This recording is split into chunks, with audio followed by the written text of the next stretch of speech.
Chapter 11, starting out. 1.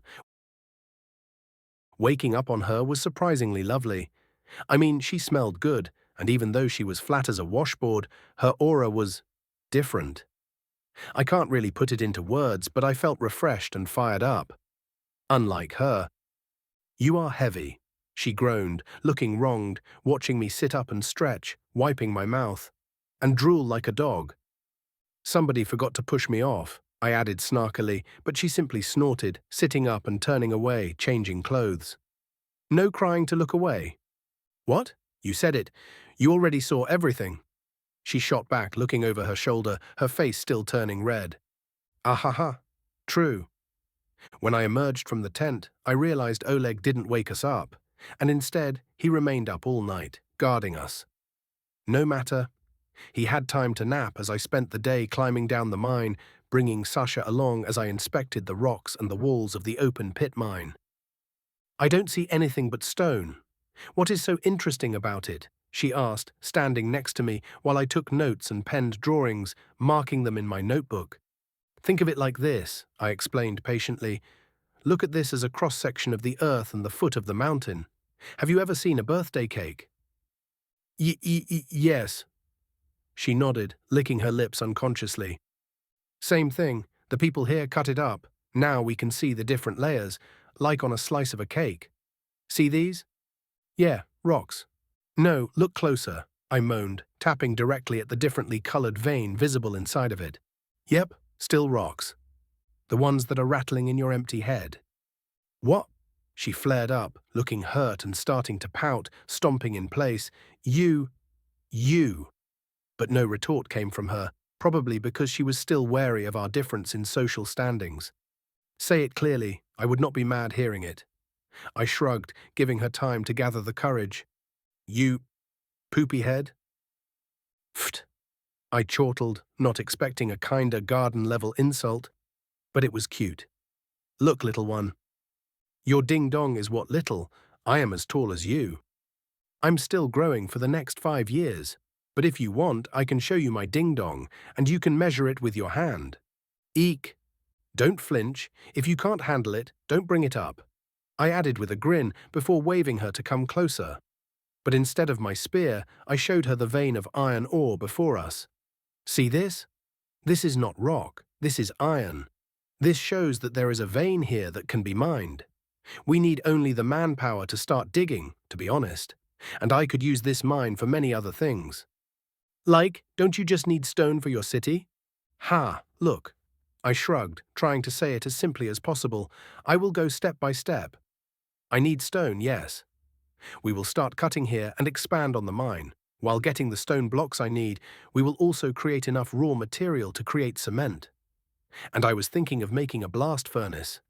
Nothing fancy, just a smaller one to make iron and proper tools for ourselves. Then, when we are getting work done, build more and try my hand at steel forging. We could do all that?" "Yeah, it won't be easy, and at first it will need a lot of manpower. I can't do shit until we have a proper flow of iron at our hands. I can't order tools from elsewhere. That would raise suspicion in the Empire, so I will have to procure them myself. I will need to train blacksmiths out of some talented people who I can trust. Anyway, when we get the tools, we will be able to equip more workers, get more people to operate at a higher level, and snowball it from there. We can easily set up pulleys around here, so getting the stuff up won't be a problem." "What is a pulley?" "You'll see, it will make things easy. What I wanted I already got from here, a place where we open up our first mine and start extracting the building blocks of our future." I chuckled, returning to the surface, looking around, now watching the mountains and their snowy tops. "Next is water." "Don't tell me you will conjure a river out of nowhere," she joked, but I just rubbed my chin. "No, not really. I was observing the mountains. In winter, the snow caps are spaced much lower than they are now. If you watch it, they are slowly coming down as we speak as winter gets closer and closer. Where do they go when they melt? I don't know. Into the air? Like how puddles disappear?" "Partially, yes, but not really." I hummed, tilting my head. "When they melt, they don't evaporate fully like that. They have to flow down. And where that is, you ask?" Underground. I pointed below our feet. I bet there is a subterranean river here. A what river? The only river I know is a bit further away, which probably originates from somewhere here, from the one that flows underground. So I will have to trek up the mountains soon enough, find a source we can use, and start building an aqueduct. I will explain everything. I patted her head gently. Lucky for us, it would be on a slope, so I would not need to set up siphons and whatnot to battle uphill inclines. I can tunnel the water straight into castellums. What? Distribution tanks. From then on, I can set up secondary and tertiary ones. From there, pressure takes over gravity's role and distributes water to wherever I want it. This is going to be my first and main priority. Why? She asked, and even if I saw she didn't understand much of it, she was still curious. When building my city, I will need to flatten the land. When doing the groundwork, I intend to lay down the pipings, which means many things. First, I will have to integrate a sewer system, connect it to that said river. Then, we will get fresh water from the source, which will not just make it so that every building in my city will have drinking water at the ready whenever we want, but also that it will wash the waste away. I counted the number of wells in the city. We have ample groundwater here, which gets renewed constantly. Whatever is under our feet is plenty. I don't get it. You will in time, or when we start executing it. It sounds more complex than it is in reality. What I am doing here is ancient. I mean bare bones. Something that can be done by sheer hard work and by hand. It is a start. If I can, I will upgrade it later on, like adding some kind of magical filter to it so we can recycle it without wasting it. Oh well, I will focus on what I can do for now. If I am creating Rome here, I must heed the saying, Rome wasn't built in a day. What is Rome? Is it something to do with Prometheus? Yes, I answered, jolting back to reality, lying a little. It was best to include the city in myth, as this world had no Rome of its own. Winter was coming in faster than usual this year. Luckily, when we returned to the castle, I located what I wanted. Taking a trip to the mountains and climbing up high, I recorded multiple cave entrances that were probably part of an interconnected system. I say probably because Oleg was adamant about not letting me in and investigating deeper. It was the same with Sasha, who was highly superstitious, saying there had to be monsters living in the dark. If they did, then why was my family guarding the only corridor into the valley? The beasts could have gone through the holes any time then. Anyway, the clues on the walls were clear. They were eroded by water. The snow and ice, when melting, had to flow downwards, and I had the proof I needed that it seeped into the mountain and was going under our feet. It was the perfect filtering process. This was good and bad news at the same time. On the flip side, we could start digging, finding a source, and building my upcoming city's water system. But this also meant when I opened mines, I had to be extra careful of flooding. This was not only a boon, but also a hazard. I will deal with this in due time. I stretched, leaning back in my chair after putting down my quill. Sasha moaned, waking up in her chair, sitting before the fire, balled up in multiple blankets, looking like a burrito. Ah, I really would eat one now. Ha. Did something happen? She grumbled, trying to open her eyes with difficulty. Nope, I just finished my planning. I laughed, standing up and opening the door to my balcony. Close it. It's cold, she cried again, wiggling around like a cocooned animal, only her head being visible. I know, but I need some fresh air, I said, standing there, letting the night's cold air blow past me. I don't know what the time was, but it was probably around midnight, and the sky was covered with dark grey clouds. Snow was falling heavily, and it was beautiful. How did you survive the winters? After a few minutes, I asked, closing the door and walking to the fire, sitting on the adjacent armchair. It was hard. I don't want to talk about it. Now it is much better, she murmured, avoiding my eyes, watching the fire instead. I see. Well, I'm glad you have let up a little. See? I am not that bad, and I was true to my words. The rest of your people are coming along nicely. Come spring, we will start working. On the city? She asked, turning towards me. happy that I didn't press on and try to make her relive painful memories. Yep, I have chosen the spot. Starting tomorrow, I will spread a notice through the region of hiring able bodies. I will also take some of Father's men and start cutting down the forest and flattening the land. We will use the wood and everything else we dig up. Nothing will go to waste. I don't know how many people will show up. I read your draft. Paying with the opportunity of a better life? That sounds extremely vague. I know, but we want the first batch of people to come to be part of the building process. I want them to be proud of what we will build and look at it as their own. You know, I believe if people think they made it by their own hands, they will protect it to their last breath. This city will be for those who are living in it. I want to create a unity that will center around the people, the individual. You will own your own home, your own property, something that nobody can take away from you. We will? She asked, still a bit foreign to the idea. Yes, don't be mistaken. This castle is not mine, not my family's. The same is true for the people in our towns. We own nothing. It is the Empire's. We are just being allowed to live here. If they ever want to come down on us, move us, replace us, they can do it. Not in my city. Owning your own home, where it can be warm when you want it, she murmured, imagining it, and I saw a happy light dance in her eyes. Heh. Of course we will need rules and laws, so when the construction starts, I will start working on that. So by the time it is finished, we will have rules set down, but that is for me to worry about. What about the tools? Did you solve it? Yes and no. I shrugged. I will select a few people and start opening up the mine that the church used. For now, I have to work with the tools we have at hand. I will be mostly present there, helping them get started. The others can cut down the forest and flatten the earth by themselves. That should be easy. Have you ever thought about resting? I will rest when I'm dead. I grinned, leaning back my head and watching the ceiling. To be honest, I was way too fired up and I couldn't wait for spring to come. Chapter 12, Starting Out, 2. I spent the winter mostly inside my room, either teaching Sasha or drawing up my plans. What I noticed was that her mind was like a sponge, quickly slurping up the knowledge and managing to retain it in the long term. Whenever I asked her out of the blue, she managed to give the correct answer no matter when. I was starting to suspect that magic truly affected a mage's intellect, which was a great boon and a requirement to remember so many incantations and draw complex formations. Now I only had to find a way to start teaching her magic, but with my plate so full, it had to wait. The moment the weather started to warm up and the snow began to melt, I was ready to go out, bringing people away from the castle and collecting everyone who signed up to my notice. All in all, I had around 300 people wanting to work.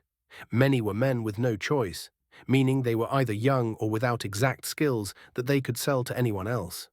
I was surprised that there were many kids between the ages of 11 and 12, and the oldest looked to be maybe 25. Well, in a place where their average lifespan is 50 at tops. I couldn't be picky. I made sure that Oleg and a few capable warriors took the more significant chunk of workers to the area I marked for them on the map. It was from a day walking from here, and I had chosen a spot where the land looked relatively straightforward, and the mountain was forming a slight U-shape. It would be a very well-protected spot, and the mountain range would always protect one side of the city. In my estimation, just cutting down trees and flattening the land would take the whole year, if not more. That gave me enough time to start the primary industry at the mining site and start producing the building blocks we will need.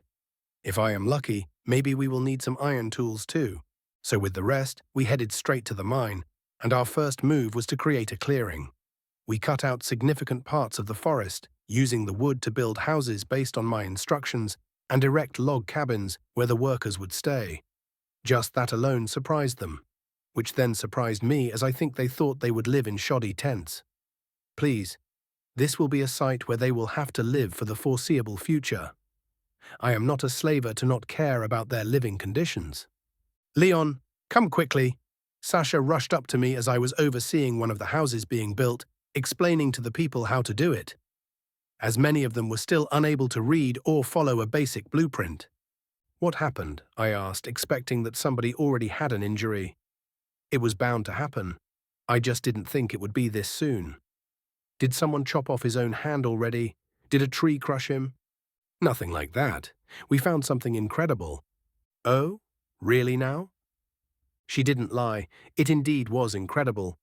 Now that the open pit and the surrounding area were cleaned up, shrubs, vines, and tall grass mowed down, something brilliant appeared. It was a magic formation etched straight into the ground. It was already faded, and some places of it were damaged, making it incomplete. But it was there. Whoa, I exclaimed, ordering everyone to make a cordon and keep an eye out for others in the vicinity. This made my brain whirl, and now I understood that they used magic when mining. I just don't know what this did. But it was a magic formation, so it surely had a function. What is it? Can you tell? Sasha asked, her eyes twinkling with excitement. Aren't you the witch? Why do you ask me? You tell me. I don't know. I had never seen one until you showed me yours. I only recognized this because of that. Well, I don't know yet. I will draw it down and study it. Maybe I can learn a thing or two. Don't try to activate it yet. I see that it's broken. Maybe it will explode and kill us all if you fuse mana into it.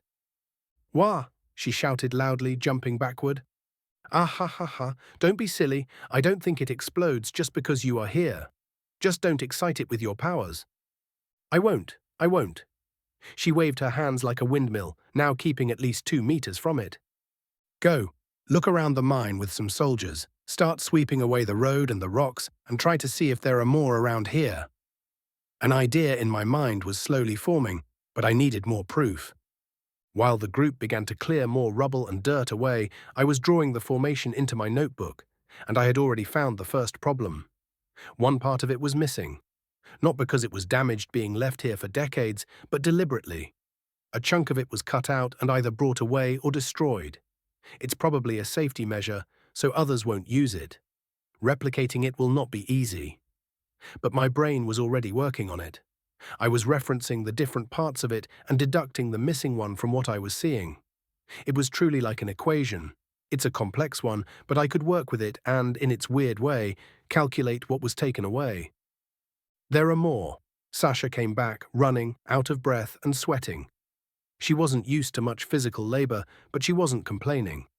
How quaint, I murmured as there were 7 more, smaller ones, etched into the ground, previously covered by decades of dirt, now swept away. These are connection or booster nodes to the main one at the top. What does that mean? Sasha asked, her eyebrows raised as high as possible. These are also damaged, but I can infer from their structure that they are all identical. It's probably the same method as setting up long-range radio signals. You need to set receiver and booster towers at intervals, or the signal gets weak. But of course, there is a difference between radio to radio and cell towers and… Leon, Sasha asked, tapping my back as I crouched down, running my fingers on the faded lines of the formation. I looked at her, blinking my eyes with question marks in them. Are you possessed by evil spirits? Eh? Why? That was such an abrupt question I failed to process it at first. You were talking strange. Come. Anyway, what you need to know is that these little ones are receiving the magic from the big one, transmitting it towards the bottom of the mine, so… I rushed down, following my conjecture, and lo and behold, there it was. There is another big one at the bottom, the same look as the one at the top. Another one, she exclaimed with surprise while I walked around it over and over again. Keep up the work, and first, finish building the residences. Don't worry about this for now. I stood up, telling the others and sending everybody back to work while I returned to figure this one out. It was 4 days later when I finally finished it. Possibly recreated the formation with the missing part. My calculations should be correct, and I was ready to try it out, to the dismay of Sasha, as she would accompany me in this project. We filled in the missing parts, and I completed the formation with a chisel on all of them. It was crude, but it should be okay. Or I may blow this whole thing up, but I am willing to risk it. Standing back at the top, most of the others retreated to a safe distance, and I was glad that Oleg was with the other group and he wasn't here to say no to this all. The rest of my people were not brave enough to say no to me, or to progress. Stop grinning. Sasha moaned, pulling on my sleeves. It creeps me out when we may be just killing ourselves. Oh, please, I moaned, rolling my eyes. These were used here by the Church and the Empire. This has to be safe and not something destructive. Even if I failed, the worst that could happen is that it won't work. Are you sure? Didn't you tell me it could blow up? If incomplete. But even then, it was just a wild guess. I am not a formation master. Then how do you know that they won't blow up now? She cried out, her legs shaking. What if you turned them into something dangerous? Then we die. So what? We die, that's what. I am not ready to die. Bah, don't worry, it's not a big deal. Now, do it. I pushed her before me. Infuse mana into the formation. No. I am ordering you, Sasha. No, I refuse to do it. Come on, please.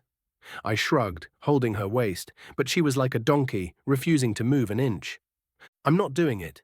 Find someone else. Girl, I grumbled, and with a hard slap I grabbed her buttocks, slipping my fingers deep between her thighs. It was immediately effective. The sudden feeling drove her over the edge as she flared up, simultaneously feeling multiple emotions such as shyness, anger, and maybe a little bit of excitement sprinkled on top. She was about to turn around and complain, but her unstable emotions excited her mana, which activated the formation. "Hya?" she screamed, forgetting to be angry at me, and I failed to pull my hand away, watching without blinking, wanting to see everything. The formation glowed in a blue light, looking extremely beautiful. It remained active as I saw it pull energy from the air and recirculate it while, one by one, the smaller ones also lit up, going in steps until arriving at the one at the bottom. Then nothing. They simply remained glowing and doing nothing. "We didn't die?" Sasha asked, on the verge of tears. "No, we didn't," I whispered, still kneading her bottom. "Stop it already." "Hmm? Oh, sorry, it felt nice." I laughed, letting her go and walking forward. "Leon?" She tried grabbing me, but missed my hand as I walked into the light. "Ooh," I exclaimed at once as I saw my hair be raised, and I felt my weight gone the moment I was inside its effective area. This is an anti-gravity formation. Huh. Now I am really getting it. I can improve this. Ahaha. Huh? What are you talking? What? Her scream came because, seeing how I was okay, she followed me, but the moment she lost all feeling of weight in her petite body, she panicked. And now she was floating and spinning in mid-air. "It is an area of effect," I continued, turning towards her, letting myself float there with a grin. "Nothing has weight here. They could easily mine out the rocks and transport them up from the bottom. Probably had other tools that made it extremely easy to cut it out and bring it away. Ha ha ha ha ha. With this, building my city will be a piece of cake. Help, I'm floating away." She wailed, throwing her legs and arms everywhere, not even listening to me, her body slowly rising upwards. "You are hopeless." While shaking my head, I grabbed her ankle, pulling her down and stabilizing her. Clearly, the formation could be kept on for a long time without further input from anybody. My next question was, how do I turn it off? Probably with a spell, but I knew none, and I don't think Sasha could do it either. So I simply scratched a part of my added solution, and it immediately disrupted the flow and turned off at once. Ha! I can feel my body again. She exhaled with relief. This was too weird. "No, my dear Sasha," I answered, licking my lips, feeling I hit the jackpot. "This is something that will change my world. You'll see." Chapter 13, First Building Blocks. When we opened up the mines again and carved out the first blocks, I taught the people here how to use the pulleys we set up in the previous days. I decided to go with the safe route and lift out the smaller blocks like that, as the first job would be to start building a road. It would give a basic understanding of how it works, what to look out for, and a good training regimen. Pump up their experience a little before we start building something more extensive. What surprised me was how quickly they learned and adapted, and after a month or so, we had a stone road leading out from the mine to the main dirt road that was frequently used. Of course, it was not a perfect modern road, but it was a start. While they were working on it, I also perfected the magic formations, worked on it tirelessly, and figured out what to add to it, to turn it on and off without damaging it. Are you sure this is going to work? Sasha asked as I was finishing up my modifications on the actual magic circles. I am. It is simple mathematics. Even if it is about magic, it follows laws, which I could infer by studying them. I just need a witch to start operating it, as I am useless when it comes to mana. I wouldn't call you useless if you managed to decode something that nobody else could. You just don't know people who could. I can't be the only one. Anyway, enough of rubbing my ego. I laughed while grinning at her. I would be much happier if you started rubbing something else. Mm-hmm. What? She asked innocently, which in turn made me shrug. I don't know if she was serious or simply learned that I can't joke around if I feel I am abusing her innocence. Nothing, instead start focusing, like how we trained. This time I wasn't groping her buttocks. It made me a bit sad, but oh well. While working, I recalled all the old rumors of meditation and gathering Kai from my old life, a bunch of nonsense gathered from books and shows. But as magic was real here, I thought it might work. And it did. Sasha quickly exclaimed while following my retelling of fantasy concepts. She felt weird, as if little bubbles were running through her body. She did not manage to cast a spell, but she did manage to summon her mana. Her body became a bit more glossy, like being oiled up, and her eyes were glowing in the color of fire. I don't know what it really meant, but it did work, and when standing close to the formation, it reacted at once, activating. Now, with my modifications, the moment Sasha started to think about calmness and imagining a serene scenery, the magic circles picked up on it and followed suit, slowly powering down until they were dormant once more. I was already figuring out that mana had to work like some kind of wave or frequency or something similar along those lines. They can be tuned and attuned to a base frequency, from where they can be excited or calmed down. I still needed more information to get something concrete, but this was an excellent start. With it on, I ordered men at the bottom to place the first giant block of stone on it, pulling along with ropes tied to its side. It was too big to lift with any primitive pulley system we had set up here, but we didn't need that. The moment it touched the first formation at the bottom, it floated up like a balloon, no longer weighing anything. Our men just had to hold the ropes, lead it up, and follow the road and the active nodes until they arrived before us. Ha! This is pure awesomeness. I laughed, clapping while many others were looking on, with mouths wide open in pure wonder at what was happening. Magic is something else, Sasha murmured, looking down at her hands, finally realizing that her talent was not a curse and not something terrible, but instead a gift with great potential. It is, I agreed, patting and rubbing her back. People. Look out, because it will leave the anti-gravity field in a few moments. I shouted at the others, and soon enough, when it got an arm's reach from the central circle, the stone block fell to the ground with a loud thud. By my estimations, it had to be at least around a ton in weight, if not more. And it was floating like a piece of cloud a moment ago. Wonderful. What are we going to do with it? Sasha asked me as I was rubbing my chin, wearing a big smile. I have multiple ideas about how to transport it. The first is very simple. I started explaining it, not minding that everyone else was listening in on it too. I can etch the formation onto the block itself, and we can transport it that way. Or we can create tools for transporting, like a carriage that has the formation and generates the field itself, designed for ferrying stones back and forth. The second one sounds more practical, she said only after a brief thinking. I also think so. For now, we are going to cut out similar blocks, expand the mine, and just keep bringing them up here. I want everyone to get used to how mining works, and we will continue to build the roads. I clapped, and with that, everyone was getting back to work, including me, trying to design this world's first heavy-duty truck. And hopefully, this one won't roll over and kill me. Again? My first prototype was ready in a month. Of course, it was not a real truck, far from it. I took the platform of one without the many confusing elements, as it would be dragged by horses anyway. But I did improve the wheels, the suspension, how it turns, and all the little important details so it would be more sturdy and more easily controlled. It was made out of wood, as we had that resource in abundance, and it made it easy for me to grab my tools and etch the magic formation onto it. And this was when I ran into the first big problem. Sasha could activate it, and my new glorified cart had achieved the desired result of producing an anti-gravity field. We could even load up 4 giant blocks of rock onto it, tie it down, and start dragging it around. All was good, right until it got far away from Sasha and it simply turned off.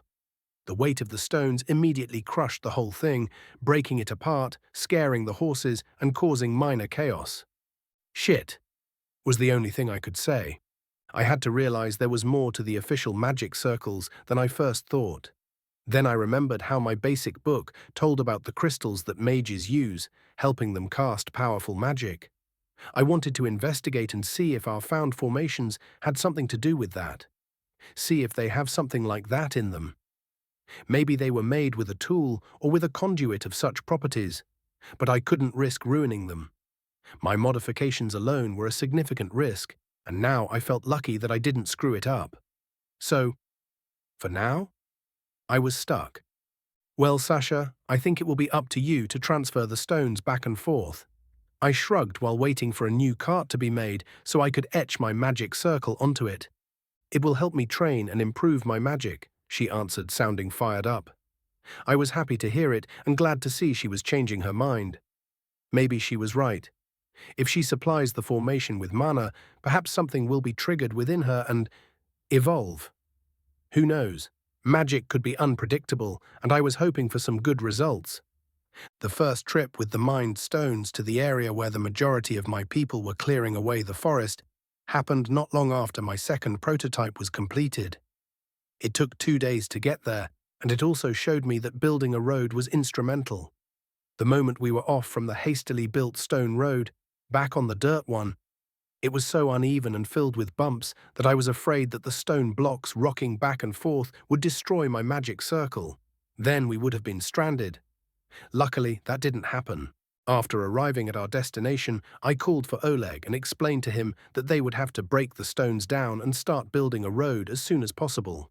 I outlined it to him on the map, and if everything would go smoothly, we should have the first primary road towards the mine.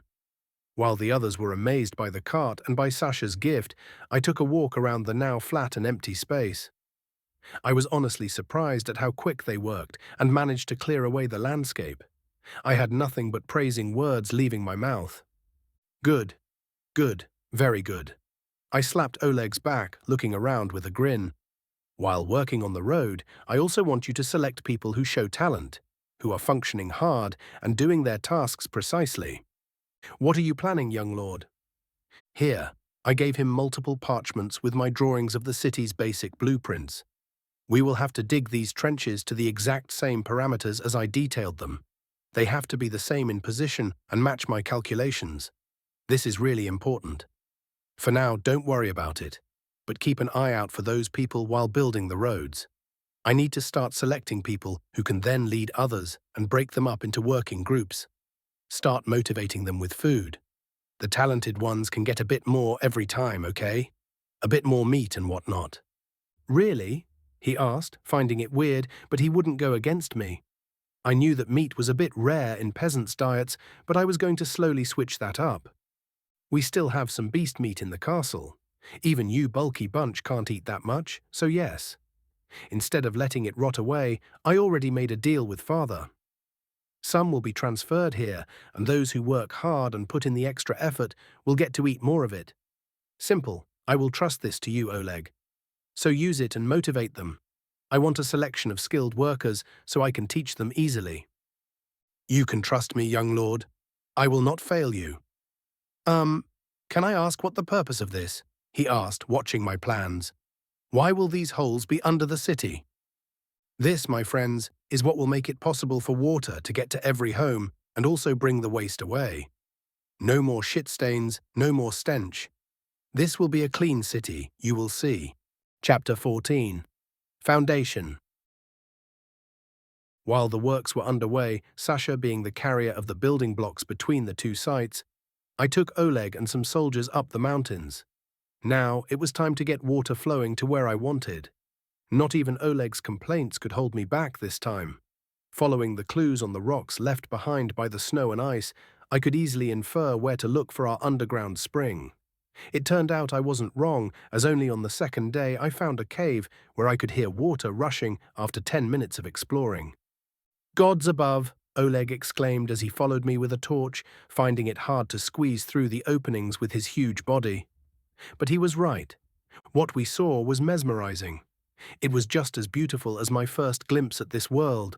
An enormous cavern with flowing water coming from above, rolling down in a hidden riverbed inside the mountain, rushing forward, heading into a hole, disappearing to who knows where. It was like a scenery out of some movies from my time, like an ancient cave of dwarfs. I just hoped some Balrog wouldn't show up, killing us prematurely. Perfect, I clapped, feeling happy but also careful not to slip. Watch out, as it's not just cold here, everything is wet. You fell into the river and you will be gone. No coming back from that. I warned the rest while finding a place to stick my torch. Besides our fire, a low, pale blue light came from some kind of moss on the walls. I wasn't a biologist, but I was sure it wasn't something we had in my world. Be careful, young lord, Oleg warned me while I lowered myself lying on my stomach and got close to the riverbank and put my hand into the fast-flowing body of water. Whoa, chilly. Scooping out a handful, I tasted it, and even though water doesn't really have a taste, it was the tastiest water I ever tried. Hell, it was more refreshing than any energy drink I had while studying. Perfect. I backed off, standing up and looking at the rest. We will mark it. First, we must widen the opening so workers can come in. We will open up a new channel to the river that will lead to the outside and tunnel it down to our city. Young lord, cutting through the mountain will not be easy. It is extremely sturdy. I know, but it is a must. Plus, it's only the cave's opening. After I get my workers who are precise enough, I will start on the foundation of the city. What iron tools do we need will be imported for now. But building an advanced blacksmith's workshop will be easy after water flows towards where we want it. I can build a kiln, and we can start producing our own iron tools. Winter was coming just when we were finishing up the foundations. It was also the first time I could prove to my parents that my formula was right and produced the Empire's secret formula. Cement. I laid down the first blocks myself as my people began to use the stones and my cement to build the base of my city. Mainly the future sewers and pipes. Of course, cutting out round rocks was hard, so I opted to work smart, not hard. We used big blocks that we drilled a hole into. It was much easier that way, and we just laid things down like playing Lego, although they didn't get my reference when it slipped out loud from my mouth. Oh well, they couldn't understand why this was important, and when finished, they asked why we buried them. It would have been too much to explain, so I just smiled, saying they will see it next year. This winter, beasts attacked once again. I brought Sasha along, heading to the walls so she could witness it, and something interesting happened. The beasts noticed her very quickly and stopped attacking, like they were afraid of her presence. This made me sure that they had something magical in their blood, probably in their meat too. No wonder my dad and his soldiers grew this big, eating magical beast meat. Don't eat them, I blurted out, looking at Sasha, who was thoroughly confused. Why? They are juicy and tasted good when you gave me some. Yeah, but I think it's what makes my dad and the soldiers this bulky. If you start looking like a wrestler, I ain't touching you. Who would want you to touch them? She flared up, almost screaming, drawing the nearby soldiers' attention. You, of course, I replied with a shrug. It is you who love to touch. Always climbing on me while we sleep. You are heavy, you know. No, I'm not. I rolled my eyes. You could push me off any time, yet you don't. If you dislike it, you are free to leave my room any time. Humph. Exactly, I concluded, grabbing her waist. I remember someone caressing my hair this morning. You were up? She yelped, but before we could continue, my father's loud snort interrupted us. Now the prey has gone. Tsk. Go back to your rooms and produce a grandson already instead of screwing us over, son. Well, that made Sasha blush to a color that was similar to my hair, but Dad was right, so I led her away. We needed a grandson. Come. I mean, if Sasha's presence alone stops a beast from coming near us, how will we replenish our spent resources? Will this work? She asked, looking at my blueprints in our room the same night. She was wearing a puffy, thick robe while I knew she had nothing under it, which did make my imagination wiggle a little. Yep, I answered, finishing washing my face in a bowl, wearing only a towel around my waist. By now she was somewhat used to it, even though she did complain about it on the walls. Mainly because others were around us. When we were alone, she was much more accepting. Was it because she was timid? "We will run these pipes down from the mountain," she asked again, finding it inconceivable. "They are called aqueducts. Until better options surface, these will do. You will be surprised how effective they are. If done right, they will be there even after 2,000 years. While I oversee the building of those, you will work with others on this," I explained, walking next to her and hugging her waist, which this time didn't result in her complaining. "The big one?" She picked up another blueprint, looking at it. By now she could read it fluently and understand the numbers placed on it. "Yep, that will be the main castellum." "Distribution tank." "Exactly," I giggled, slipping my hand down onto her buttocks. "No resistance. Nice. Water will gather there, and with the pipes connected to it, it will be sent through them." "Yep, with this the city will always have running water. In every home. Want to take a bath? Open it and water will flow. Fountains, decorative trees and flowers, everything is possible. It will be nice, sweet-smelling, and stop groping my ass." She moaned, pulling away as I was leaning very close to her neck, breathing down on it. "Bummer. I can't focus like this. I don't want to mess it up, so teach me instead of fondling me, you perv." Okay, I answered with a chuckle, sitting down with her and explaining how it would actually work. Not just to her, but throughout the upcoming days I also taught the selected few we invited to the castle for the winter break. The moment winter was over, I led our people out. To my surprise, the moment it happened, another group was waiting for me, asking me to join up with us. Looking around, I realized we essentially tripled our workforce. I hoped some new faces would show up this spring, and it did happen. With more people, I could accelerate things. I delegated them under Sasha, so she should be their overseer and make sure they work as intended. Their first job was to clean away the building site, while Oleg brought the others to the mine, which had already expanded to double its original size.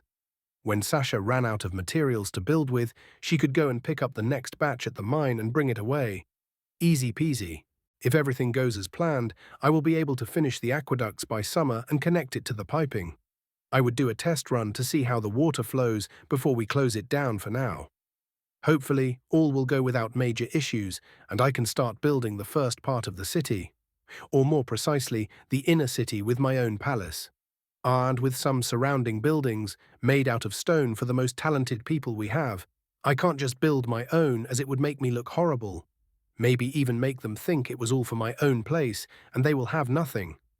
Of course, only some of the city would be built of stone. I want variety, so I have already made plans and decided to mix a little bit of Asian and Roman architecture. My own palace will be such a mix, using stone blocks for the base and a wall surrounding it, while the actual building atop it will be built of wood, copying my knowledge about the Forbidden City in my memories.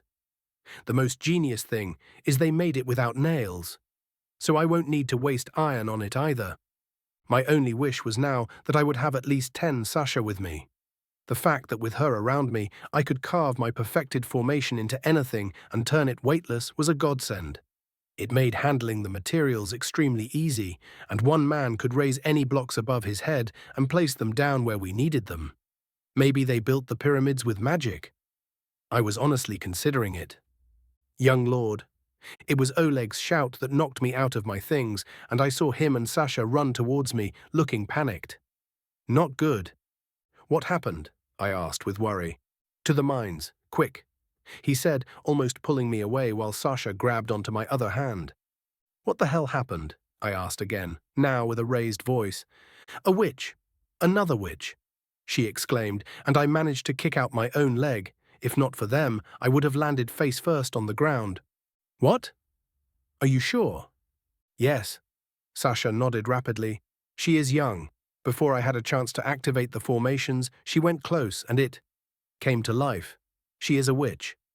"Now, isn't that interesting?" I whispered, my excitement going through the roof, and soon I was the one who was dragging them along to meet her. Chapter 15. Merlin. Arriving at the mines, I was already fired up, wanting to meet our second witch. I was curious as to whether her skills would be different than Sasha's or if she had more affinity towards spells. Who knows? When we arrived, the people there already surrounded a very nervous and trembling kid who barely reached up to my waist. Damn, he was short and young. There she is, Sasha said with excitement, explaining everything again, but I wasn't listening. My eyes were scanning the kid's features, the long black hair that was gleaming unnaturally, the intelligent dark brown eyes, and the almost perfect doll-like body. Yet there was a problem. My senses were not tingling, not like when I first looked at Sasha.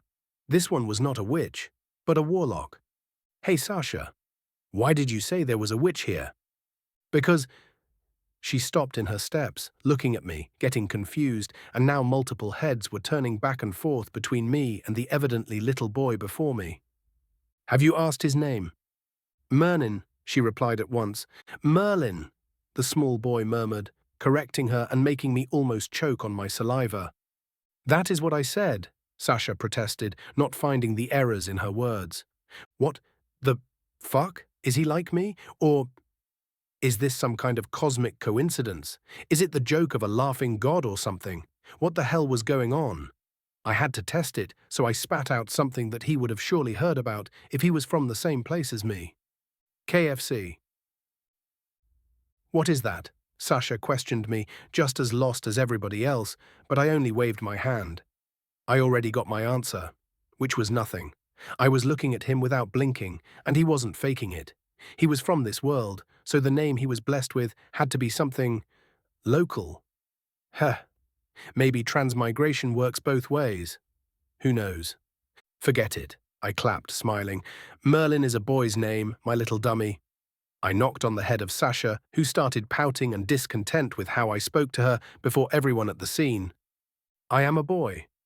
Merlin nodded, reinforcing my conjecture, and to show proof, he simply pulled down his trousers. Stop it, now! Sasha cried, rushing forth, pulling it up on him, scaring the kid. Ha! While everyone laughed, I rubbed my forehead because this was not what I expected. Don't get me wrong, I am glad that there is a second witch, wizard, warlock, whatever, in my group, but I don't want to raise a kid, not yet. Where are your parents? I asked before doing anything else, and the boy looked around as if he was searching for them. I don't see Mom and Dad. We came together, but they are not here. They are probably at the other construction, Sasha interjected at once. I hope so. I added, glancing at Sasha, Okay. We will get to the bottom of this, but first, Merlin, can you walk to the magic circle? Yes.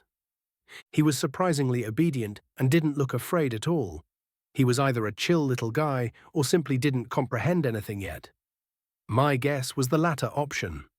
Watching, I couldn't help but smile as the moment he got close, the formations came to life without him doing anything. Didn't have to concentrate or think about it. It just happened. This, in turn, told me he had more tremendous potential than Sasha, or controlling its output had to be learned by anyone magical and wasn't something innate. They presumably can't handle it at first, which is how they get discovered.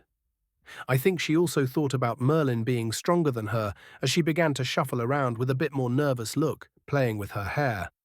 Okay. I walked forward, bringing the kid away. Let's go and find your parents. I smiled at him, gently stroking his head, and he was quickly at ease, smiling back at me, holding my hand, while I instructed everybody to get back to work. It took me a day to finally find his parents as they were at the construction of my city. They were clearly worried themselves sick when they were separated when we split the group, but they were too afraid to go and find their kid or ask for help. They never even dared to look me in the eye when I appeared with their son. When I told them he was magical, the mother fainted, which was unexpected. But I can understand it as usual. That meant the kid would be brought away and never seen again. Well, not anymore. I spend hours to calm them down, tell them things are changing and that I won't take him away. But he will be under my supervision. I had to put it into terms that they would understand easily and not think it would be me who would take him away in place of the church or something. So, I made him my first squire, a knight in training, to be more precise. Hearing that, their panic and fear turned into ecstatic happiness, while Merlin tried to make sense of everything happening around him, turning his little head back and forth. Meanwhile, Oleg also arrived, bringing me information about the parents, and I learned that the mother was, well, a mother. The father was registered as a leather worker, but he has been out of work for a long time, and they were in a horrible condition as a family. No wonder they applied. Going by the fact that my workers had received a place to live, the food was already better than their current situation. After nobody wanted to look after little Merlin, they brought him along just to get separated right at the start. Lucky? Yeah, I think I am, very much so. Okay, here is the deal. I sat down with the family once I made my plans. You three will now stay in a permanent location near the mine. I need little Merlin there so he can operate the magic formations during the day and study at night. That frees my Sasha up, and she can help here, at the city's construction, without being forced to go back and forth. Study? They asked, seemingly lost. Sasha will visit every night and teach you, and I mean you, the parents, and Merlin, how to read. I will. Sasha flinched, sitting next to me. Until now she was lost in her thoughts, and I bet she was extremely nervous as her face was way too gloomy. Was she fearing I would replace her as the mage I fuss about? That I would pay more attention to Merlin now as he showed more incredible talent? I will be honest. She was kind of cute when worried. Duh. I flicked her forehead. You can already read, write, and count. I have too many things to focus on, so I can't babysit everybody. You are needed in the city to help out with its building, but you can travel to the mine at night and teach Merlin and the parents for an hour or two. The parents wanted to say something, but I shot them down with a wave. I don't care about excuses. Public education will be mandatory, so I don't want to hear justifications for why I should not care about you. I don't need people who can't write down their own names. You will learn, or you will go home. Without Merlin, of course. Good. I nodded, not giving them a chance to argue. Not that they would dare go against me, I think. Merlin, you will be a good boy and learn under Sasha-chan, yes? Chan, Merlin and Sasha asked, and I flinched because I was letting my idiotic brain blurt out something stupid. It means lady, in the magical language. I lied, and they simply nodded, believing me without questions. Good for you, Sasha, that I am a proper gentleman and don't abuse my power by giving you some idiotic title. Anyway, that is not important. What is important is that you focus on things you can do, such as studying. How old are you, Merlin? He looked at his parents before the mother finally answered. 5, my lord. Mm-hmm. I see. Well, kids have to be kids, so let him play around until we need him to study or turn the formations on and off. I am not here to rob someone from his childhood. I ended the meeting with a clap and stretching. While leaving, the parents couldn't stop thanking me for the incredible generosity, and I won't lie, it was getting a little bit tiring, so I left them to Oleg to escort them back. It was already dark, so I gave up ascending the mountain and overseeing the works on enlarging the entrance to the underground river. You were surprisingly kind. Was I? I asked with a smile, looking at Sasha, who walked up next to me with a gentle and warm smile. The thing you said about being a kid. I really liked the sound of it. Something I wish I heard when I was at the age of Merlin. I think it's how it should be. In the future, kids won't have to work, not until at least 16. Later on, maybe even 18. Yeah? Then what about me? Or you? Not everyone can be that lucky. I laughed, hugging her waist, pulling her close, and she wasn't protesting. Instead, she went really silent. Hey, Leon, am I useless? Huh? Why do you ask that? You know why.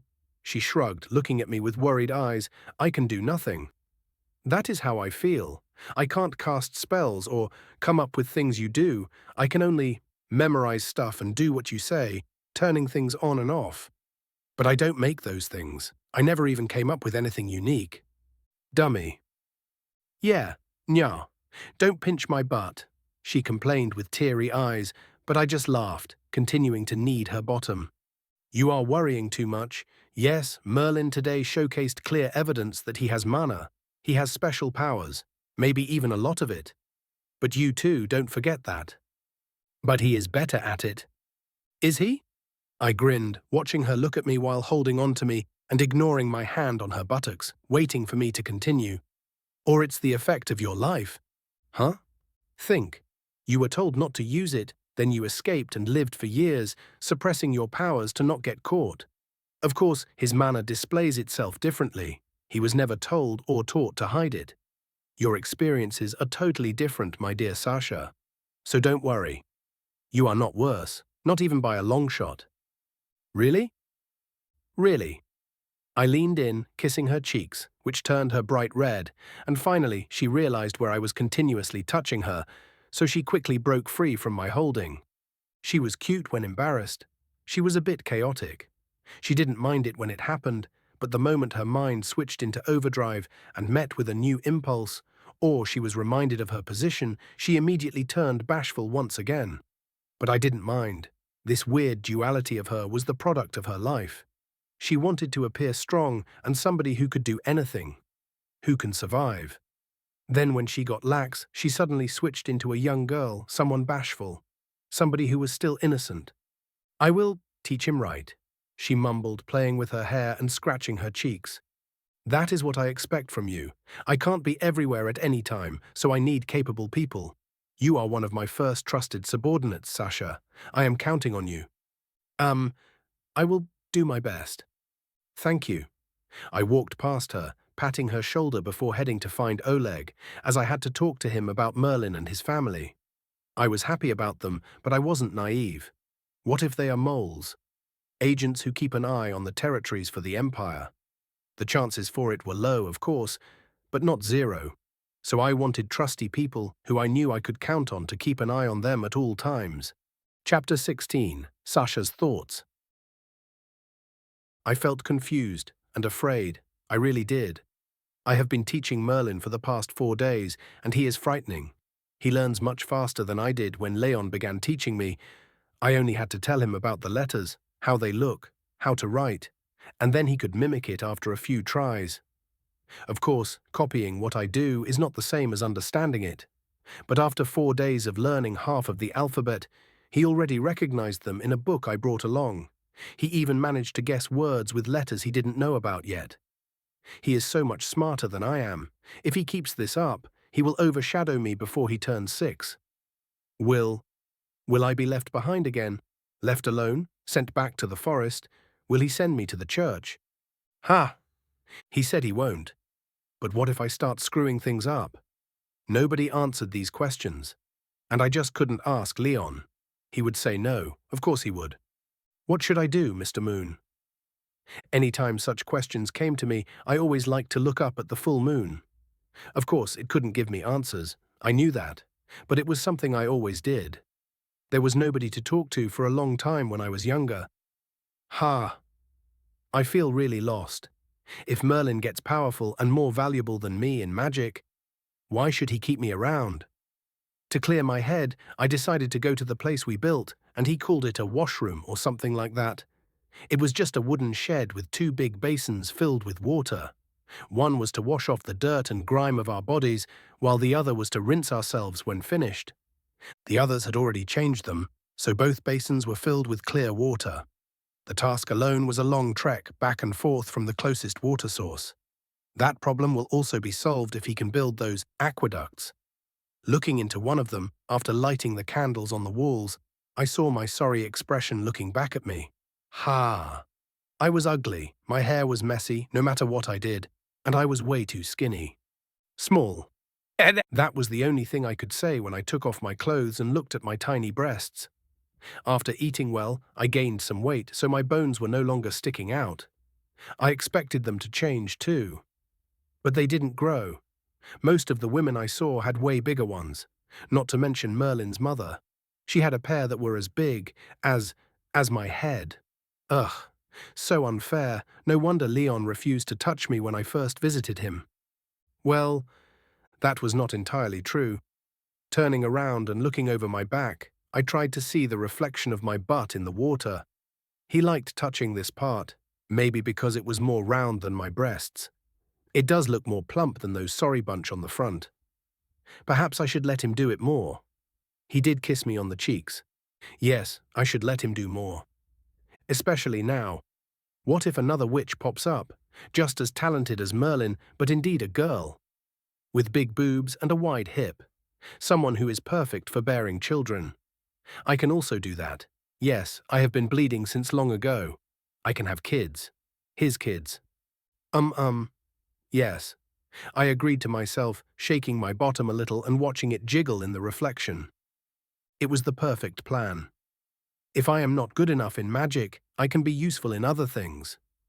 Then he won't send me away, and I can stay with him forever. That would be the best. She did what? I asked, turning towards Oleg, who was standing at the entrance of the cave where at least 50 people were working with pickaxes. We were in the middle of creating the trenches that would make a new tunnel for the river to flow through straight into our stone pipes. Then the aqueduct would sneak down from here directly towards the city. She burnt down a cabin. The fire was stopped in time, but it was completely demolished. I don't care about that. How's Sasha? She is fine, Oleg answered, gulping, and I knew there was more to it. Continue. Just tell me as it is. She said she was reading cookbooks, imagining how to make meals, making the movements with her hand. And? I urged him to continue as he stopped constantly, and I was too anxious to hear what happened. She said it just combusted. Then the fire spread and the cabin was ablaze at once. With her in it, my lord. But you said she is uninjured. I yelped, imagining her being burnt badly, disfigured. I wouldn't want that. She suffered enough while growing up. She deserved better.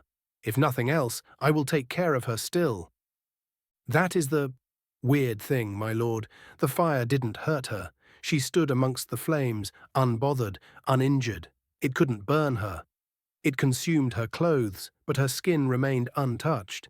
She said she didn't even feel the heat. She just panicked that she destroyed one of your creations. Oh? Are you telling me she is fireproof? Or was it because it was her magic that conjured the flames? I don't really know, my lord. It was frightening to watch. It burned so fiercely that it left only ash behind, not even charcoal. The wood is gone. How interesting. Take me there. I want to see this. After arriving, the scene was magical. I mean it. The fire clearly burned in a circle, right around where the cabin was. Nobody dared to go close, afraid it would burst into flames once again. Worse, Sasha was huddled up, far away from the camp, sitting below a tree, hugging her legs, face buried in her knees. She looked like a lost puppy. Wait here. I told the rest, and when Oleg opened his mouth and tried to stop me, I looked back at him with eyes that told him I was not in the mood for nonsense. If you dare to tell me it is dangerous, just stop now. Don't anger me. Walking up to Sasha, I couldn't help but smile as I crouched down, gently patting her head. She flinched and looked up with her puffy red eyes. I knew at once she was bawling them out just an hour ago. I didn't mean to. She sniffed, but I simply laughed, patting her head and pulling her into a hug. That was awesome. Eh? She yelped, going stiff as she didn't expect something like this. I am sure of it. Oleg told me everything. Damn, I wish I could see it again. Again? But. This means your magic reacted to your thoughts. I bet you focused on it really hard. I don't know. But Leon, I am dangerous. What if I burn you, or anybody else? And with that, she hurriedly pushed me away. Don't be silly. I resisted and pulled her back into a hug again. I don't think you would want to burn me, so it won't happen. I trust you. But I trust you. Got it? Yes. She relaxed, hugging back, burying her head in my chest. I'm not angry, quite the opposite. This made me excited, and now I have so many questions that need answers. But I don't know how it happened. We will figure it out. I already have ideas, but we need to check something first. Eh? She yelped as I pulled her up, and when the covers fell, I realized that she was naked. Oh my. I looked her up and down, remaining unabashed and letting my gaze have its fill. You little exhibitionist. I like it. An what? She murmured. going red in the face, but she wasn't covering herself now. You?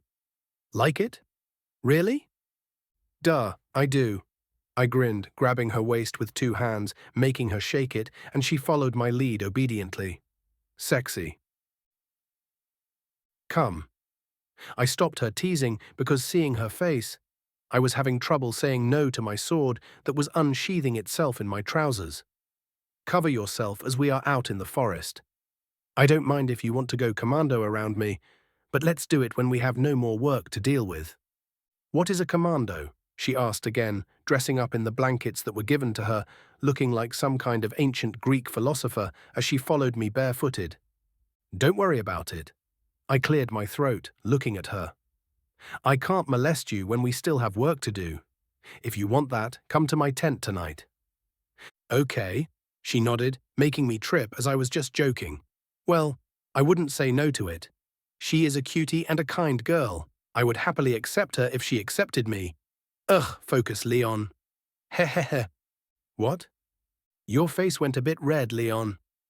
She giggled, finally in a good mood, as we arrived back at the scene of the fire.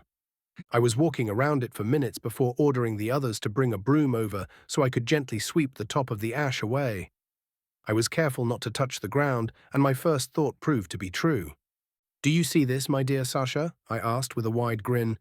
There are markings on the ground? She crouched down, looking at it curiously. Burnt into it. It is a magic circle. I nodded gently and continued cleaning the top, trying not to scratch or make it indiscernible. There was a magic circle here? One that we missed? Nope, I answered, seeing her mind work, but I continued, not waiting for her to catch up. This was left here by you. Your mind and mana, to be exact. Do you know what this means? Not really, she answered honestly, lowering her head. Magic is part of nature, I whispered, licking my lips. This means that all magic circles are part of the law of nature. What you burnt into the ground, my dear Sasha, is a fundamental law of nature. Now help me carefully clean it as I want to draw it. What we have here is the world telling us one of its core laws concerning magic and mana. Ha ha ha ha. This is awesome. What I didn't see at that time was how Sasha was looking at me. As if I were... Those eyes would have made me kiss her. The look of relief and rising joy, making her eyes glow, just made her even cuter. But later on in life, I did have time to see her like that. Many times, in fact. Chapter 17. A Steamy Night. It was at night, and I was holding a torch, coming down from the mountain, feeling extremely tired. We were making good progress. The stone pipes were all in place and being reinforced, and I was using my cement solution to make doubly sure they were well sealed at the points we connected them. My day went with going up and down constantly, following the route we made, and ensuring everything was in order and up to my expected quality. The real test will be when we let the river flow into it and see where it starts leaking.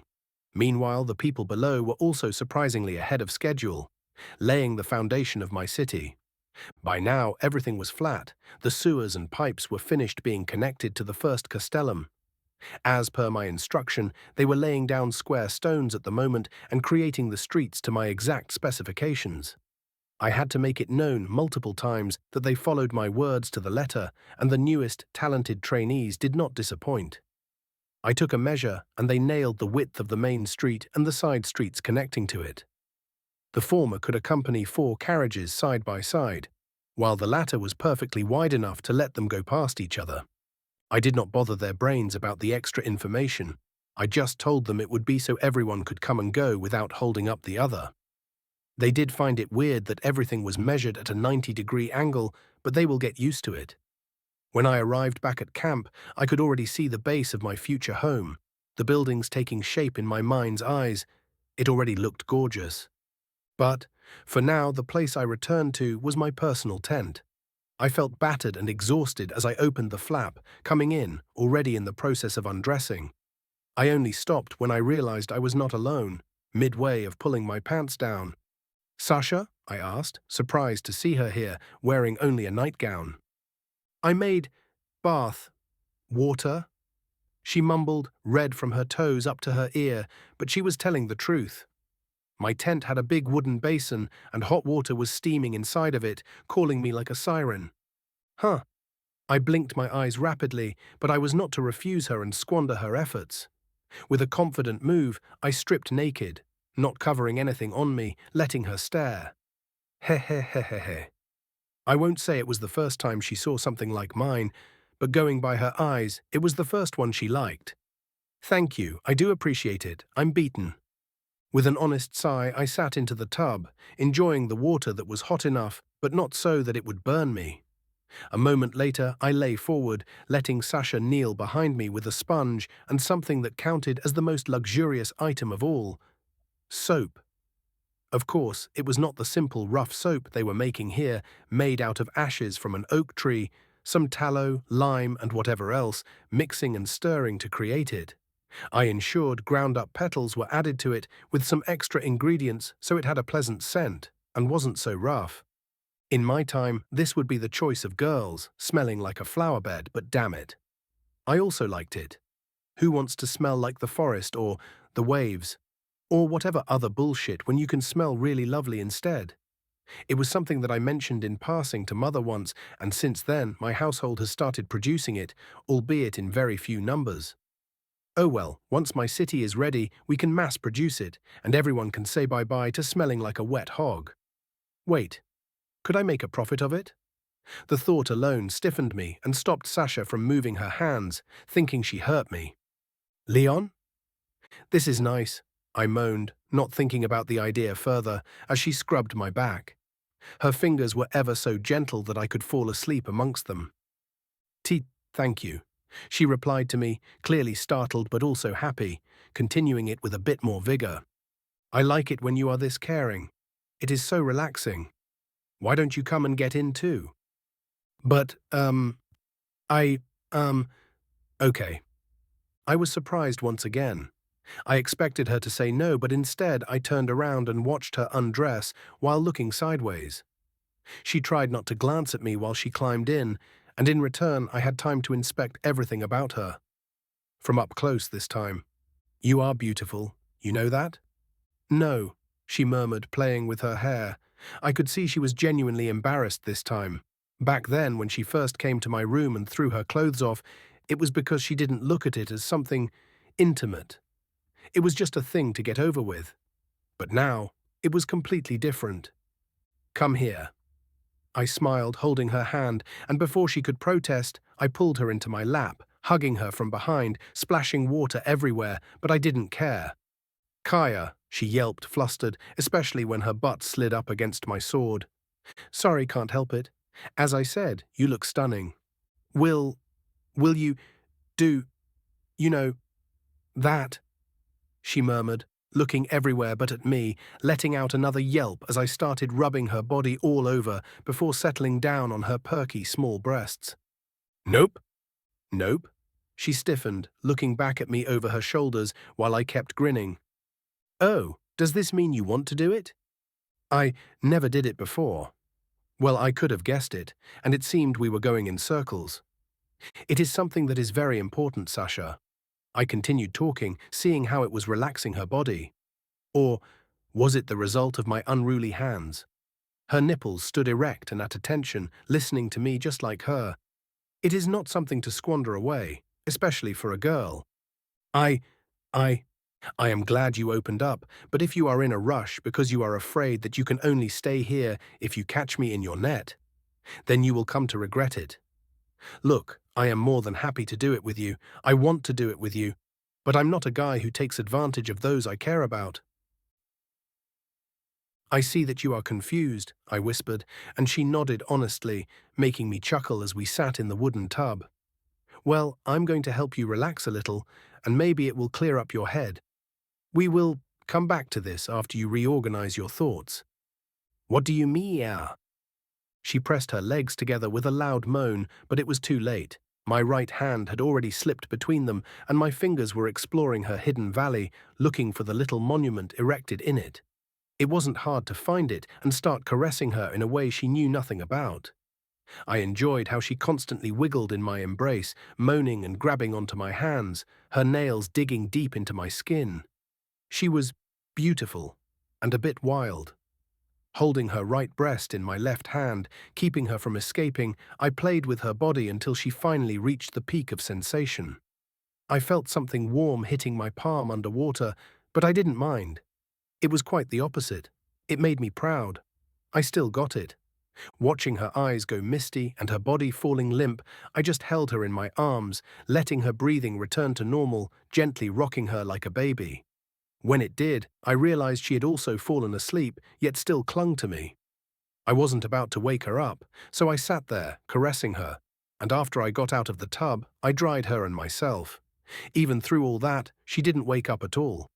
I was still pent up, and had no outlet for it now, but it was worth it. I wasn't in the mood to dress up, and neither did I put clothes on her. I simply carried her to my bed and snuggled up to her while pulling the sheets above us. This is the way to go to sleep, for sure. It didn't take long to doze off and relive everything in my dreams. Hehe. In there, it was even more exciting as I didn't have to hold back at all. Chapter 18, First Step, complete. Waking up the next day was wonderful. Sasha was pretty silent and didn't know where to glance, but she didn't look angry. She even helped me dress up, so I guess all was fine.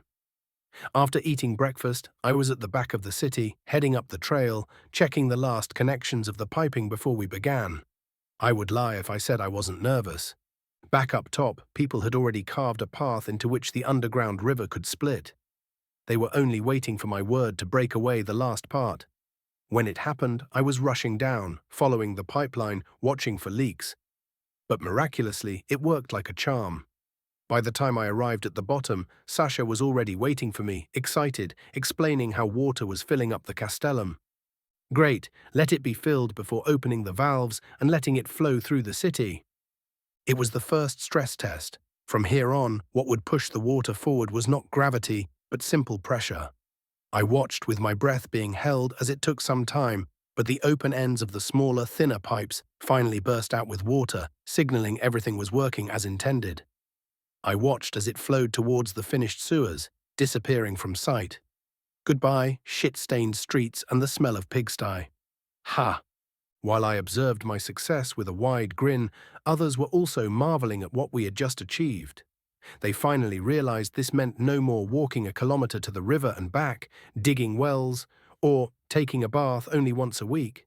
They already knew that the pipes that were sticking out of the ground were where houses would be built. It meant everyone would have their own bath in their homes, which was still like a fairy tale for them. Great, I think the first step is complete. Time to move on to the real work. The real work? Sasha asked, thinking we were already doing that. Oh yes, I nodded, hugging her waist and pulling her close. Get to building homes. I will split up our people into 3 groups. The most talented ones we collected will work with me as I begin building my palace. The second group will assemble the surrounding infrastructure and housing. The third will continue the work on the roads and in the mines. I already laid out my plans. They just need to follow them, and we can build up houses quickly. Maybe do it in a year. In a year? Sasha gawked, thinking it was impossible. Why not? The magic circle of ours that makes things weightless alone is a great tool. One man can lift up any log, block of stone, whatever, and place it where it needs to be. The hardest part of construction is out of the window like this. Oh, this reminds me, I had an idea. About magic? She chuckled, and I nodded with a grin. Remember the circle you burnt into the ground before? I was studying it and comparing it with what we have at the mines. Some parts are an exact match, which in turn told me a lot about how they work, so I made several new ones. I want to test them out. Should I bring Merlin here? She asked, a bit unsure and loosening her smile, which became less honest. No, I need his presence at the mines. We are still working, producing what we need. I told them to start expanding, and it turns out the iron vein we found runs deep. Anyway, he is still a kid, and I want you to work with me now. At least you can control your magic better. Anytime. She nodded like a chicken. I feared her head would suddenly fall off. Later that afternoon, further away from the constructions, I had my new inventions ready and set up. I call them inventions, but they were nothing more than 3 thick wooden logs and 1 blacksmith's tong. I was accompanied by Sasha, Oleg, and a few other soldiers who were here to protect me if anything goes wrong. Well, if it does, I don't think they could shield me from it. What do you expect to happen, young lord? Oleg asked, being apprehensive of it, feeling it had to be dangerous because we had come so far from the city. They are all different, and I don't know if my calculations are right or not. You see, making up magic formations is like working out an equation with too much unknown. I can think of some possible solutions going by nature's law, but I looked at them, forgoing to explain it further. What I am saying is that there is a high chance I messed it up and made bad alterations, so they will blow up, Sasha yelped, making me twitch my mouth. No, they will simply not work. Oh, she blushed, lowering her head and making me chuckle. Okay, there is no reason to delay the inevitable, so come Sasha, try to focus on the first log. I inscribed the formation on the back of it. Right. Stretching her hand out, she looked directly at the prepared specimen, and when the magic in her activated, we heard a loud, scary crunch. She quickly stopped while jumping back a meter. On the other hand, I was looking on with sparkling eyes. The thick log that should weigh multiple 100 kilograms broke apart as it collapsed in on itself. What happened? Oleg exclaimed while I waved my hand, silencing him. Success, that's what. I laughed loudly before explaining. I tried to reverse the anti-gravity properties. It doesn't work as smoothly, or else this wouldn't have happened. But you said it was a success, Sasha whispered, walking up to me, holding my shoulders and looking out from behind my back, ready to pull me away if necessary. It was. The formation increased its weight so much that it broke apart. The problem is, the weight should have been spread out evenly. Instead, it was concentrated where I put it, so it needs tweaking. Young lord, does this mean that the thing became heavier when activated? Much, much heavier. I nodded, happy to see that Oleg caught on quickly. What use does that have, young lord? Right now? I don't know. I'm just experimenting. But we could use it to drop a pebble on someone but raise its weight to that of a boulder, or seal away something, and then a wooden door becomes as heavy as a mountain. We can find a use for it later. I just want to see if my modifications work as intended or not. Okay, Sasha, now do the same with the next one. The second log was a bit more fiery. Literally, on it, I combined the one formation that Sasha left behind and parts of my very first invention that I showed her. In a snap, the wood has gone up in flames like it was doused in kerosene. It burnt like the sun, and it wasn't put out even after Sasha stopped concentrating. What was strange was the fire didn't spread, but remained attached to the log where the formation was placed. Pouring water over it also had no effect. It just turned it into vapor and kept burning on merrily. We had to wait until only the ash remained behind, which only took around half an hour. Fire that can't be put out. That is a potent weapon, Oleg exclaimed, rubbing his hands together. The soldier's eye. I looked at him with a smile. I had a different idea. If I can adjust its intensity and how long it can burn, it would be the perfect addition to the blacksmith's workshop. Not to mention, I could use it to create kilns and smelt steel with less effort, and in a more eco-friendly way. Huh? They looked at me, and I just waved their questioning gazes away. Next, please. I knew she wanted to ask what the eco-friendly meant, but she was also curious about the next experiment. Yet nothing happened. Is it my fault? She looked at me after a minute of trying, but no results. Nah, I shrugged, patting her head. It is on me. This one I fiddled with too much and probably messed up many things. I was hopeful, but I can't be lucky all the time. This one is a dud. Okay, try the tongs. Pick them up and try to pick up the log with it while focusing and using it. Eh? Oh, okay. I knew she wasn't getting it. Not until she touched the tong. The moment her magic interacted with its handle and its embedded formation, she already realized what I wanted to do. This is genius, she yelped, and I just shook my head. You are sharp, so try it. We will see if it is truly genius or not. If it doesn't work, you must take the compliment back. Luckily for both of us, it worked. The moment she used the tongs to hold the log, the anti-gravity effect spread over and she could lift it without issues. Now, just like the simple tools, the thing held with it also had zero weight. Whoa, young lord. This is magical. Oleg clapped, looking at Sasha, holding a huge and heavy object above her head with one hand like some kind of circus freak. It is magic, I winked at him. For now it only works in a witch's hand, but I will tackle that problem later. But this would also have many uses, especially as we begin our second step. Finishing the city? Sasha asked, and I just nodded. Exactly. Young lord, is there a third step? Oleg asked curiously, and I couldn't help but grin. Of course, I can finally have a base then to start exploring magic for real. Do you think creating a city is my ultimate goal? Nah, it is just to have a headquarters to create even more wild stuff. Ahahaha. You will see. I would say I feel like playing a 4X game, but none of you will get that. What are the 4X's? Sasha asked, putting the log down and deactivating the tong before approaching me. Explore, expand, exploit, and exterminate. I want to explore magic, expand it, exploit its features, and, well, the last one is something I don't want to do. So let's forget about it. Chapter 19, Progress 1. Working in the summer heat, people were already praising me, which, I will be honest, felt extremely good. I tried to remain nonchalant about it, but it was hard. The reason? Simple. With the water system in place, the workers, when tired and thirsty, just had to go to some of the finished fountains and could fill their canteens with fresh, cold water. Just like that. After the end of the day, they were ordered to take a bath, with soap. Okay, it was a soap they had to share. But still, I wasn't ready to stink up my new city just yet, huh? Everything was going smoothly, so much so I was worried that something would go very wrong very soon. That would be more like my luck.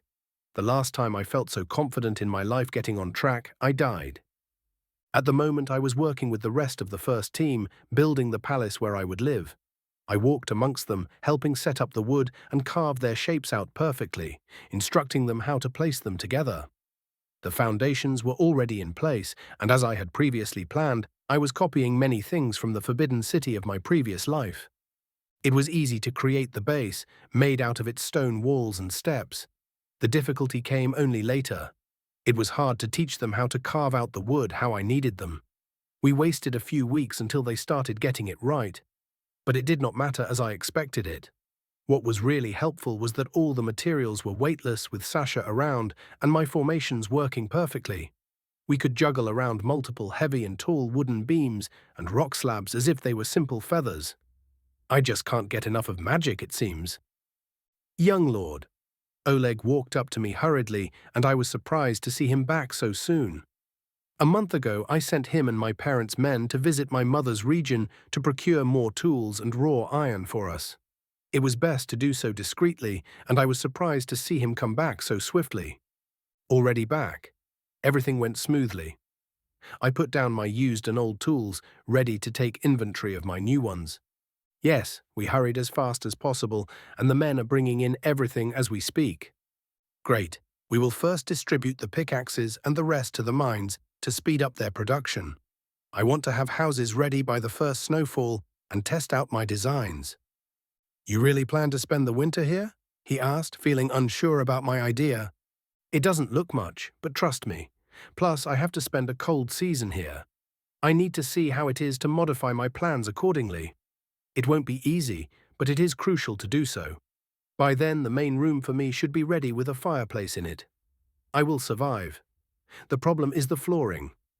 I will have to lay down a nice parquet, but I also want some pleasant fur rugs. If we get beasts attacking us again, try to kill some and skin them carefully. We will keep an eye out, young lord. He saluted, taking it as a mission. Also, there is something I think I need to report. What happened? I looked at him questioningly as his voice was strange. When coming back, we visited the mines and I don't know what the little Merlin kid is up to. He is weird. Explain. I furrowed my brows, placing my hands on my hips. The kid was weird. With a capital W, I still thought he was similar to me in a sense.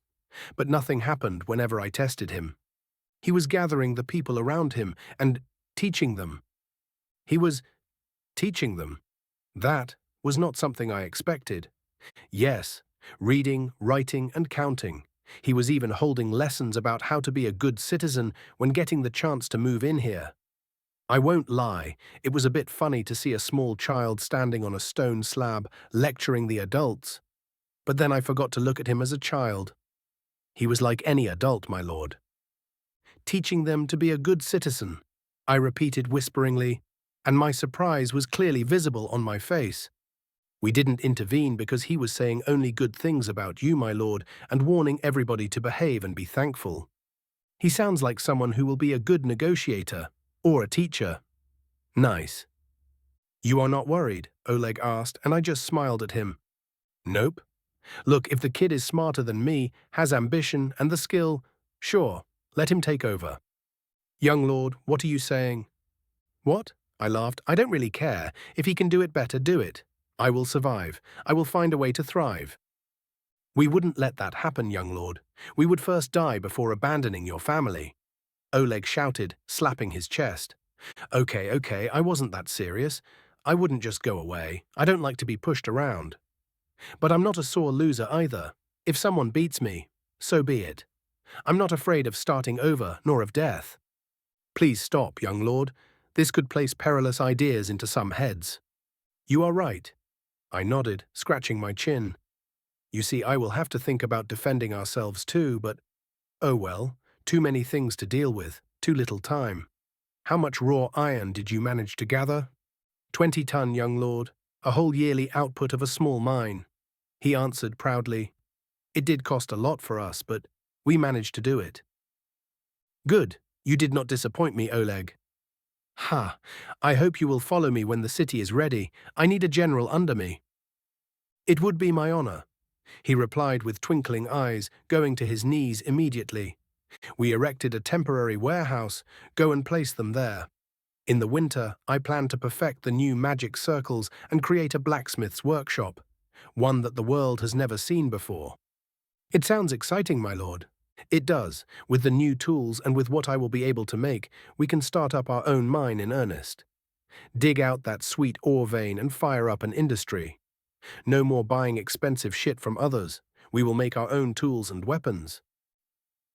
Phew, you are still just as good with your hands. I moaned as Sasha was sitting on my back, massaging my shoulders. Neither of us wore anything right now, and most of the camp was already asleep. Thank you, she whispered, still a bit shy, but after what happened previously, she no longer complained when I did something. Aren't my hands rough? I have been helping with chiseling the wood, and it's… Nope, I cut in, enjoying her touch with closed eyes. It is perfect. Don't stop, please. At first, after a brief pause, she murmured, I couldn't see how the buildings would work. But now, it will be beautiful, Leon. I had never seen anything like it before, and how it all comes together. It is nothing like the houses in the town. Nothing. Style over function. Huh. What I mean is that sometimes things have to look cool. Beauty is something to be looked at and enjoy it. And with that, I surprised her by turning around.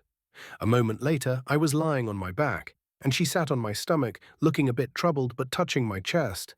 Yep, I was right. I'm not that beautiful. Then look behind you. When she did, I chuckled, seeing her body jump a little because of noticing the spear between my legs. See, I'm not lying. Should I? She asked with such a weak voice I almost missed it. I would be thrilled if you did. That night, it turned out to be it was my time to be fiddled with. Like how I did it to her previously, this time she took advantage of the situation and played with my recorder. I couldn't help but get hypnotized by her swaying hips and glistening valley, so when she was least expecting it, I pulled her back and took a deep lick. Tasty, I mumbled with her on my face, drawing out surprised and panicked moans, but I wasn't letting go. Luckily, she is a quick learner. When she realized I wouldn't stop, she copied me, and my personal popsicle landed in her mouth. She was immature with it. She even scraped it with her teeth multiple times. But damn, it felt good. The pure, raw passion behind her actions, the loud slurping noises, the wildness in her, wanting to please me just as much as I was doing it to her, it was the best blowjob I have ever received. To top it off, she never let it go, not even when I warned her. She simply took it all in, drinking it without a fuss. When no more was coming out, she didn't let go, only continued cleaning it up from top to base before finally sitting up and looking back at me, gasping for air. It is really bitter. I bet, I answered, just as out of breath as her. You are something else. With a chuckle, I grabbed and hugged her close while she snuggled up to me. Will we? She asked, letting me caress her body while she put her leg over me as if clamping down on me to not run away. Not here, not in a tent. Wait until the winter when we have our own room, and then we will do it there. It will be the perfect blessing for our new home. Okay. She smiled, looking way too cute with her innocent eyes. I am curious about something. What? She asked at once, already in a chatterbox-like mood. Do witches give birth to magical children, or not? She had gone mute at once, her whole body turning pink and burying her face in my chest, no longer wanting to talk to me. But somehow her hold on me got even stronger, and I was sure something extremely sweet was tickling my nose for the rest of the night. Chapter 20, Progress 2. I don't know what happened. It was probably because I died, but it seemed that my luck got reversed or something, because the winter held back its arrival right until the point the inner palace was finished. I won't say it is perfect, or furnished. It wasn't pretty, but it was finished and livable. That is when the first snow arrived, and winter officially began. I am honestly worried. I kinda believe in karma, and if this many good things are happening to me, there is no way I won't have to pay it back. Is it the cold? Sasha asked, coming up to me while I stood on the balcony of my room, looking at the unfinished garden. It was not a real garden yet, as nothing had been planted previously. But that didn't show because of the snow covering it. Why do you ask? I turned towards her while she put a thick coat on me and pulled her own tighter around her neck. Your face looked troubled. No, I was just thinking about stuff. You worry too much. Everything is going well. Yeah, that's it. I chuckled, walking back to the room and closing the door behind me. For now, it was still bare bones. We had a few rugs, a bed, and a big fireplace where, right now, orange flames were dancing. Nothing else and no real luxury to speak of. Except for the fireplace, it had a magical formation put in the bottom of it, and with a bit of experimenting, I perfected it. Right now, no matter what we put in there, it came to life with a thought from Sasha and started burning at full power. What was even better is that it produced no smoke. I was so mesmerized by this magical fire that I even tried using snow and operating it as its new fuel source. And it worked. I watched snow catch on fire and burn, warming up our room. If someone told me this a year ago, I would have slapped him across the face for taking me for an idiot. Sasha didn't find it weird, saying it is what magic does. But that was not an answer for me, so I started studying it and developing theories about what was happening. My final conclusion was that magical fire is different from normal fire in that no matter its source, it consumes it and transforms its pure essence into heat, right until nothing remains. And I mean nothing, as not only smoke was missing from it, but the ashes too. When the fuel finally ran dry and the fire went out, the fireplace remained empty and clean. And will you install something like this in others' homes too? She asked while putting a tray above the fire and a pot onto it to start making tea. When I first started experimenting with the flames, it very quickly turned out that she was kind of immune to it. She could put her hand into the flames and feel nothing. Her clothes would catch on fire like any standard fabric. But her skin, unharmed. Nope, they do have their own fireplace, I answered. But that's it. I can't have you and Merlin go around igniting magical fires all around the city, or you will do that until the end of times. Not everyone can get everything, you see. They are already grateful. She smiled, leaning against the undecorated raw stone fireplace, watching me. Having a home, even if they have to share with others right now, is something we never dreamed of. Not when we were in the forest. Even the villagers here.